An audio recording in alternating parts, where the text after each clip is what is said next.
And speaking of rolling up sleeves, we are really, actually, literally rolling up sleeves because today we have Brooke Derlashon from Vitalent, formerly Bonfils Blood Donation, here today. Thanks so much for coming in. Yeah, everyone gets the name wrong, so don't worry. Okay. Vitalent's good to go. Vitalent. Yeah.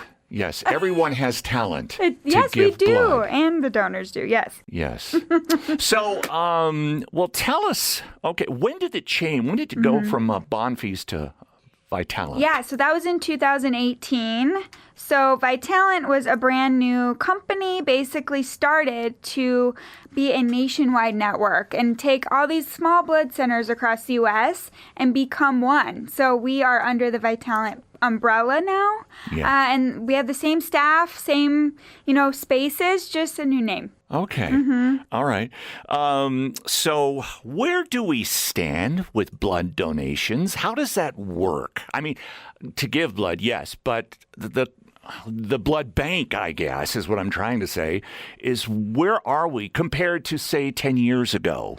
Yeah, so we are needing new blood donors to step up and come in and start giving blood because the population of blood donors actually fell 20% after the COVID situation, COVID-19 pandemic. Sure. So we lost about 20% of blood donors because of that.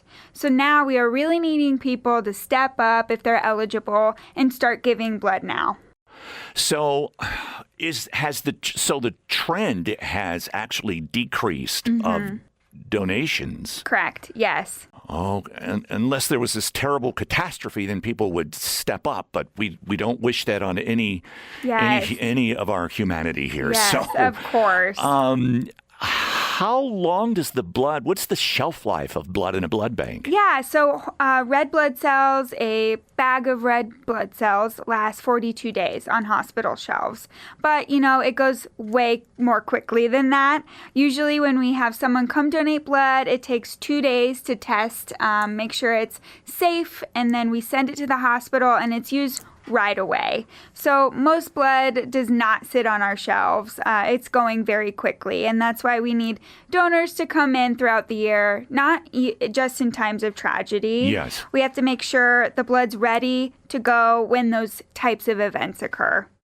So I wonder if it's ever happened. You probably can't even answer this, but I wonder if there's ever been a time where a hospital ran out of a certain type of blood. What happens? So that does actually happen in times of blood shortages, and we have run into blood shortages across the U.S. That happened last year. We had 2 blood shortages. Luckily in Colorado, our donors are kind of better than some states, which is great. They come out in times of need. And luckily, none of our hospitals that we dealt with, that we provide to, ran into that situation. However, that's the last thing we want providers to deal with when they have a surgery scheduled and they have to maybe cancel it because they don't have the blood on the shelves ready to go. Or, God forbid, a trauma happens on the road and we have someone needing 100 units of blood right then and there, and they don't have it. So that's what we want to prevent, those blood shortages from happening. All right, Brooke, describe the actual process of giving blood. How much time do I need to go there? What do I need to do before I go? Yes, great questions. Check your eligibility before you even go. Vitalent.org has all of that information. You have to be at least 110 pounds to give blood. You have to be feeling healthy and well. So we're entering flu season. Just make sure you're not sick the day you come give blood. There's certain medications listed on our website. You need to check if you are okay to give, if you're on a medicine. But it's pretty general. Most of the population are eligible, but only 3% actually come give blood. Wow. On an average day, would you say? Yeah, it really depends. Winter is more difficult because getting into the centers or drives is more difficult when it's snowing or something like that. Average day, it depends what center you're at. I would say our Lowry headquarters is our largest center. We could see up to 70 donors in a day, and that's a good day. Okay, you mentioned certain medications, whatever. What are some other things, I guess, that would cause someone to be unable or ineligible to give blood? We run into a few things. Maybe your iron is too low to give that day. Some people are deferred for the day if their iron levels aren't high enough to be able to give blood. Your hemoglobin levels. Sometimes if that's too low that day, and we do all the testing and the health check before you give. Or you get a free health You check. do. There's a benefit. That is a benefit. It is. And something that's great that we just started in September, actually, for the first time, is A1C testing for all blood donors. So you come in, you do a quick health check, they poke your finger, and then also they send some vials before you even fill your bag. They'll send those to a testing facility as well. But A1C testing, they check now your blood sugar levels for 2 to 3 months before you even test it to see if you're pre-diabetic or if you have diabetes, which is great because then you have this information that's super valuable in your donor portal for giving blood.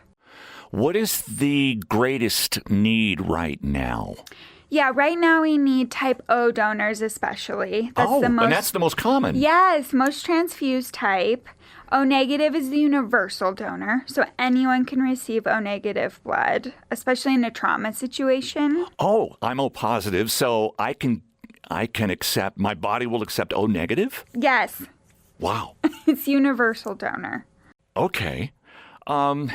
What are the benefits of giving blood besides the feeling that, I just did something good for humanity? I gave blood. Of course, that is there are some other the physical benefits, right? Again, you actually burn about 600 calories giving blood. So that's a huge benefit if you're watching your calories. But also, again, you get your health checked. So your cholesterol is being tested with your health check, your blood pressure, hemoglobin. So that's all being tested for you as a perk for a blood donor to see, let me check up on my health as well as save lives. Because every time you give blood, you save more than 2 lives right there in that chair. Plus, when you give up a pint of blood to donate it, your body has to do something to replace that. So I would think that would be a healthy benefit. Of course, yeah. I mean, your body is remarkable and it will replace that pretty quickly. But you are literally giving your life's blood to a patient in need. And, there's no substitute for blood donation. It's critical for patients in the hospital. So if you want and give more than once, how regularly can you donate blood? So a whole blood donation, the typical blood donation most people do is a whole blood donation, and that's where you fill a pint of blood, and you can come we come 6 times a year. Okay. So that's spread out. Usually 6 times a year is what we encourage. And then you can give platelets as often as every 7 days. Yes, platelet donation. How often? 7 days. Every 7 days you can come give. How long is the process? That's a little longer. That's about 2 hours. Okay. So you definitely have to carve out some time if platelets is what you're wanting to give. Same with plasma. Those 2 donations are on an apheresis machine, which takes a little bit longer. Okay, so outside of donating blood, what are some other ways that people can help? Yeah, if you can't give blood yourself, we always say spread the word, of course. Right. But you can host a blood drive, which is a great way to give back and get people involved. Okay. We can bring our blood mobile anywhere. Yeah. We can park it outside your building. We could do one here at your station, which would be fun. Sure, that would. We can set up inside as well if you have the space requirements. So we really just pull up wherever you need us, and we could do a blood drive. And then also we have a virtual blood drive if that's not for you, where everyone gets a link and can all use that to sign up, and it all goes to that blood drive total. Okay, wonderful. Do you need volunteers? We do, yes. We actually do need volunteers. You can help answer the phones at our donation centers, help sign people in. We have some volunteer couriers who actually pick up blood and send it to the hospital via their vehicles, which is amazing. And these people are so passionate, and we can't thank them enough for their time. Oh, my goodness. Yeah. Okay, so where can we go to find out about Vitalent? Yes, go to Vitalent.org. We have all of our locations listed, 10 centers across Colorado. You can put in your zip code, find your closest center, or drive to sign up. Awesome. Brooke Derlashon from Vitalent. Thank you so much for coming in. We appreciate it. Of course. Thanks for having me. Getting the word out. We'll work on that fund drive here. I love it. At the Buell Media Center.